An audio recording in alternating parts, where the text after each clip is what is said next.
Goeiemôre, dit is Woensdag, die 20ste Mei. Vanoggend lees ons saam Handelinge 9 vers 6. Hier kom die Heilige Gees by Paulus en hy gee vir hom die opdrag. Maar staan op en gaan na die stad. Daar sal vir jou gesê word wat jy moet doen. Paulus is op pad na Damaskus. Hy wil gaan Christene vang. En dan verskyn Jesus aan hom.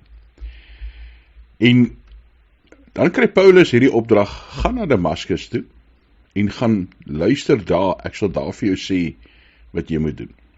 Ons as mense is baie keer ongeduldig en ons soek detailplanne vooruit uitgewerk, amper wil ons sê vir die volgende 10 jaar. Ons doen dit. Ons sê vir mekaar, wat is jou 5 jaar plan, wat is jou 10 jaar plan, wat is jou 15 jaar plan. God werk ook met 'n plan.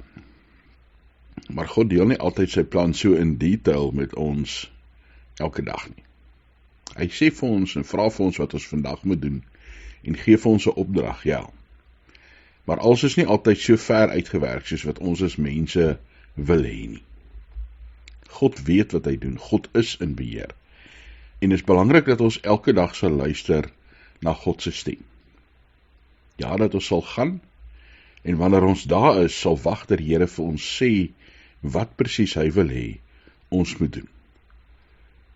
Kom ons gaan luister met sensitiwiteit na die Here. Gaan luister met afwagting en opgewondenheid. Maar bo alles, kom ons beoefen geduld en weet dat God op die regte tyd die regte ding doen.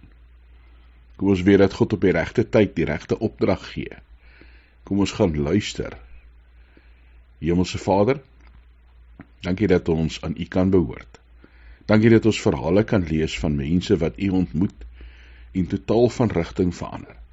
Paulus, wat van 'n vervolger van die kerk verander na die grootste sendeling wat ons nog ooit gehad het. Dankie Hemelse Vader dat U steeds dieselfde God is, die God wat Paulus se rigting verander, die God wat ook in ons werk. Maak ons ook geduldig, Here, om te wag op U stem. Maak ons sensitief om te luister na wat U van ons vra. Ja, Here, ons plaas die beheer van ons lewens in U hande, dat U ons stuur, dat U ons rig. Ons bid vir mekaar as geloofsgemeenskap, dat U ons as kerk sal gebruik om U koninkryk sigbaar en tasbaar te maak. Here, ons bid dat elkeen wat nood het, U teenwoordigheid sal ervaar.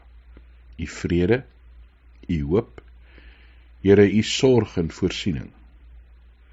Ons as mense weet nie altyd nie.